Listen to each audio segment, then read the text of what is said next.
월요일 새벽 예배를 하나님께 올려드리겠습니다. 오늘 하나님께서 우리에게 주신 말씀은 요한계시록 14장 1절에서 5절까지 말씀입니다. 또 내가 보니 보라, 어린 양이 시온산에 섰고 그와 함께 14만 4천이 서 있는데 그들의 이마에는 어린 양의 이름과 그 아버지의 이름을 쓴 것이 있더라. 내가 하늘에서 나는 소리를 들으니 많은 물소리와도 같고 큰 우레소리와도 같은데 내가 들은 소리는 검은 고 타는 자들이 그 검은 고를 타는 것 같더라. 그들이 보좌 앞과 네 생물과 장로들 앞에서 새 노래를 부르니 땅에서 속량함을 받은 14만 4천 밖에는 능히 이 노래를 배울 자가 없더라. 이 사람들은 여자와 더불어 더럽히지 아니하고 순결한 자라.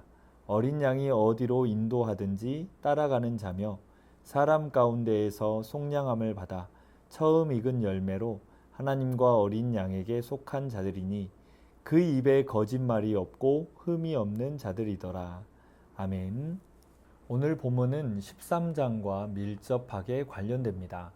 13장에서 두 짐승의 활동을 묘사함으로써 교회가 적대적 세력의 강력한 도전을 받고 있음을 드러냈습니다. 14장은 적대적인 세력의 강력한 도전에도 불구하고 교회 공동체는 얼마든지 건재할 수 있음을 알려주고 있습니다. 본문은 1절에서 5절과 6절에서 13절로 나누어집니다. 1절에서 5절의 중심 주제는 하늘에 존재하는 14만 4천 명입니다. 14만 4천 명은 계시록 7장 1절에서 8절 말씀에서 이미 전투하는 교회 공동체로 등장한 바 있습니다.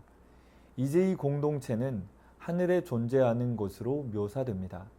13장에서 두 짐승이 맹렬하게 공격했음에도 불구하고 교회 공동체는 이미 승리했고 하늘의 영광 가운데 있음을 선언합니다.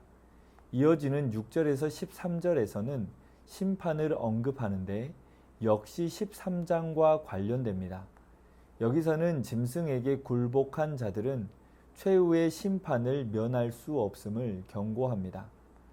1절에서 5절까지 말씀은 위기와 환란에 놓인 교회 공동체에게 승리에 대한 확신과 소망을 주는 데 목적이 있습니다. 하늘에서 영광 가운데 있는 14만 4천 명의 모습을 보여줌으로써 이 세상의 어떠한 세력도 교회 공동체를 파괴할 수 없음을 말하고 있는 것입니다.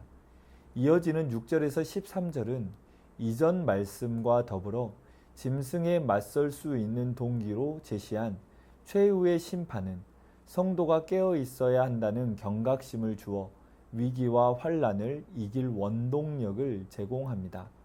오늘 말씀을 통해 세상 속에서 살아갈 이유와 원동력을 얻는 은혜가 가득하길 소망합니다.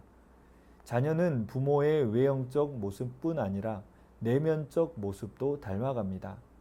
이와 마찬가지로 하나님의 자녀는 하나님의 모습과 성품을 닮아가게 됩니다.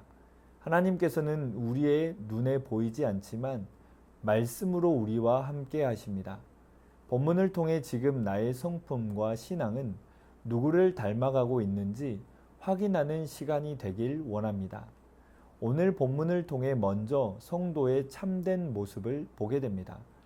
요한은 영광스러운 상태로 하늘에 있는 하나님의 백성을 보았습니다. 7장에서 어린 양을 경배하던 큰 무리들은 이제 이마에 어린 양의 이름과 그 아버지의 이름을 쓴 14만 4천 명으로 변했습니다. 그들은 하늘의 새 노래를 배웠으며 순결한 모습으로 어린 양이 인도하는 곳으로 따라가는 자들이었습니다. 또한 그 입에는 거짓말이 없고 흠이 없었습니다. 이 내용을 이 사람들이 여자와 더불어 더럽히지 않는 것과 순결한 자라는 말로 인해 그들을 수도사들이나 실제로 결혼하지 않은 자로 보아서는 안 됩니다. 하나님의 백성으로서 거룩하고 존귀한 자들임을 보여주려는 비유적 표현으로 이해해야 합니다. 이것은 그들이 짐승의 표를 받고 짐승의 우상에게 절하는 자들과 대조되는 자들임을 의식하는 표현인 것입니다. 그렇습니다. 하나님의 백성은 하나님의 인도하심을 따라 살며 열매 맺는 삶을 살아야 합니다. 지금 나의 인격과 신앙은 어떤 모습인지 다시금 돌아보아야 한다는 것입니다. 나는 어떤 모습으로 살고 있으며 무엇을 쫓아 살아가고 있습니까? 신앙에 대한 끊임없는 물음과 성찰이 성도를 겸손하게 합니다. 날마다 그리스도의 모습을 닮아가는 성도들이 되길 소망합니다. 또한 본문을 통해 영원한 복음과 심판을 보게 됩니다. 요한이 본 첫 번째 천사는 전할 영원한 복음을 선포합니다. 6절입니다. 또 보니 다른 천사가 공중에 날아가는데 땅에 거주하는 자들 곧 모든 민족과 종족과 방언과 백성에게 전할 영원한 복음을 가졌더라. 그 천사가 말한 복음은 예수님의 죽음과 부활에 대한 메시지가 아닌 영원한 심판에 대한 선언입니다. 임박한 하나님의 심판과 관련해 회개로의 부름입니다. 이어서 두 번째 천사의 영원한 심판에 관한 메시지가 선포됩니다. 바벨론의 멸망에 대한 선포는 그리스도인들을 억압하는 세력에 대한 하나님의 승리를 의미합니다. 세 번째 천사는 짐승과 그의 우상에게 경배하고 이마나 손에 표를 받은 사람들의 운명을 선포합니다. 그들은 하나님의 진노의 포도주를 마시고 거룩한 천사와 어린 양 앞에서 불과 유황의 고난을 받을 것입니다. 11절입니다. 그 고난의 연기가 세세토록 올라가리로다. 짐승과 그의 우상에게 경배하고 그의 이름표를 받은 자는 누구든지 밤낮 쉼을 얻지 못하리라 하더라. 이 말은 그들은 짐승의 표를 받음으로 이 세상에서 쉼을 얻을 수 있었는지는 모르지만 영원한 안식을 얻지 못할 것이라는 선언인 것입니다. 이처럼 복음과 심판, 천국과 지옥은 우리 눈앞에 닥친 일들입니다. 다른 나라, 다른 사람의 이야기가 아닙니다. 우리의 선택이 영원을 결정하게 되는 것입니다. 마지막으로 본문은 영원한 안식에 대해 기록합니다. 요한의 메시지를 읽고 듣고 순종하는 모든 자에게는 축복이 주어짐을 기록합니다. 이 축복은 주 안에서 죽은 자들에게 주어진 것입니다. 사탄의 유혹과 핍박을 믿음과 인내로 이기며 하나님의 계명을 지킨 자들은 축복을 얻는 것입니다. 그들은 짐승을 따르는 자들이 결코 안식을 얻지 못하는 것과 대조적으로 수고를 그치고 안식을 얻게 될 것을 선언하고 있는 것입니다. 그렇기에 우리는 구원을 얻기 위해 생명을 주신 그리스도를 본받아 하나님 나라를 위해 헌신된 삶을 사는 성도가 되어야 합니다. 하나님의 자녀라면, 하나님 나라를 위해 헌신된 삶의 성도라면 세상의 핍박과 사람들의 평가를 두려워하지 않아도 됩니다. 세상은 참된 평화와 안식을 줄 수 없습니다. 오직 인내로 믿음을 지켜야 합니다. 성령의 능력으로 주님과 동행할 때 참된 평안과 안식을 누릴 수 있는 것입니다. 심판의 날이 가까워 올수록 우상 숭배와 환난, 핍박은 심해질 것입니다. 요한은 그날에 성도가 가져야 할 바른 자세를 권고하고 있는 것입니다. 우리는 신앙을 지키기 위해 하나님만을 경외하며 하나님께만 영광을 돌려야 합니다. 그리고 주님 안에서 죽는 것이 참된 복임을 기억해야 할 것입니다. 마지막으로 옥하는 목사님께서 기록한 이보다 좋은 복은 없다에 기록된 이야기로 말씀을 맺고자 합니다. 경비행기를 모는 메이라는 평신도 선교사의 이야기입니다. 그는 선교지에서 밀림 지역이나 산악 지역에 있는 작은 부족을 찾아가는 선교사들을 경비행기로 실어 나르는 일을 합니다. 그는 처음 비행수를 배울 때 스승에게 귀가 따갑도록 이런 말을 들었다고 합니다. 메이, 당신이 비행기를 타고 하늘에 올라가게 되면 당신의 감각을 절대 믿어서는 안 됩니다. 당신 생각에 비행기가 남쪽으로 간다고 느껴질 때 즉시 계기판을 보아야 합니다. 당신은 반드시 동쪽으로 가고 있을 것입니다. 또 비행기가 아래로 내려간다고 느껴지면 그때도 계기판을 보시기 바랍니다. 그러면 계기판은 비행기가 수평으로 날고 있는 것을 정확히 보여줄 것입니다. 이럴 때 당신 감각을 믿고 비행기를 끌어올리면 큰 사고가 일어나게 됩니다. 그렇기에 당신 감각이야 어떻든 계기판을 보고 운행해야 합니다. 비행기를 타고 하늘에 올라가면 당신이 믿을 것은 계기판밖에 없습니다. 당신 감각을 믿어서는 절대로 안 됩니다. 그리스도인의 삶도 마찬가지입니다. 우리는 성경이라는 계기판을 보고 사는 사람이지 세상 감각을 따르는 사람이 아닙니다. 오늘 하루를 살아갈 때 세상 감각을 따르며 자신의 감각을 추구하며 사는 것이 아니라 오늘 말씀을 통해 주신 말씀을 통한 성도의 참된 모습, 영원한 복음을 따름으로 영원한 안식을 누리는 복된 하루 되시기를 주님의 이름으로 축원합니다. 이 시간 말씀 의지하여 함께 기도하겠습니다. 세상의 감각을 따르며 사는 것이 아닌 말씀을 따르는 삶이 되게 하옵소서. 말씀을 통해 주신 성도의 참된 모습, 영원한 복음을 따름으로 삶 속에서 영원한 안식을 누리게 하옵소서. 세상 속에서의 여러 상황 속에서 믿음으로 인내함으로 참된 평안을 얻게 하옵소서. 이 시간 주신 말씀 의지하여 함께 기도하겠습니다.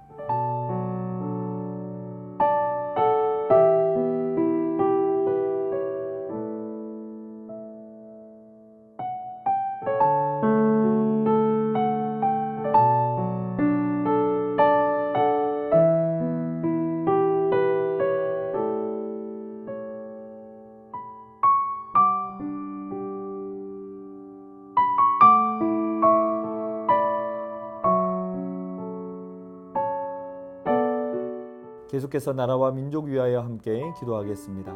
위정자들이 하나님을 경외함으로 국가와 국민을 위해 일하게 하옵소서. 폭우로 인해 피해 당한 분들을 위로해 주시고 조속한 회복이 있게 하옵소서. 지난 6월 케냐에서 국제 종교 자유 아프리카 정상회담이 열렸다고 합니다.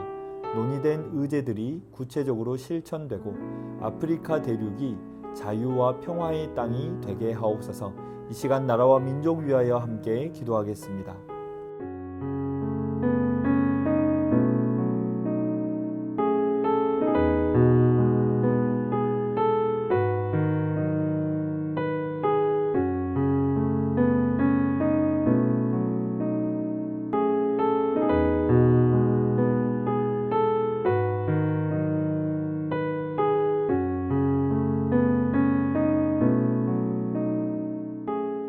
계속해서 교회를 위하여 함께 기도하겠습니다.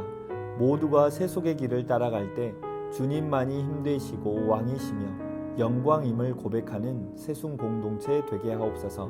담임 목사님의 영육을 강건하게 하시고 세임과 능력을 풍성히 더하여 주옵소서. 다음 세대 여름 사역을 준비하는 심령마다 주님의 마음과 주님의 영으로 충만하게 하옵소서.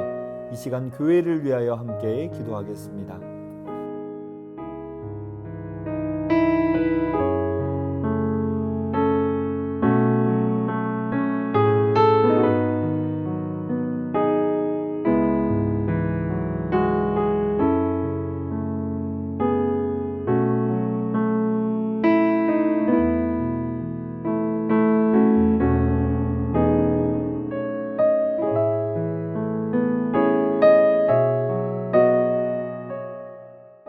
마지막으로 선교사님과 환우분들을 위해 기도하겠습니다.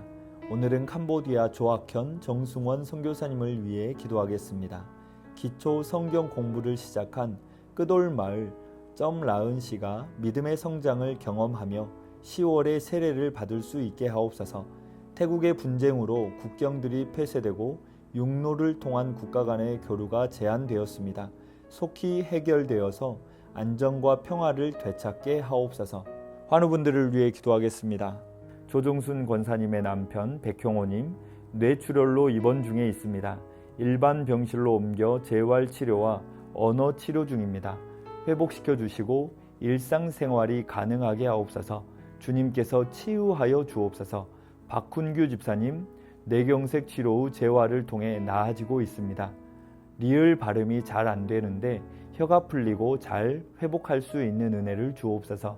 박세은 집사님, 유방암 발병 이후 뼈로 전이 되었습니다.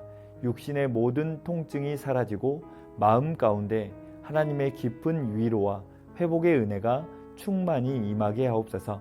양금숙 성도님, 방사선 치료받은 종양의 크기가 더 커지지 않게 하시고 차츰 줄어들어 없어지고 회복되게 하옵소서. 김민정 집사님, 방사선 치료 효과가 크지 않아 현재는 호르몬제로 치료를 받고 있습니다.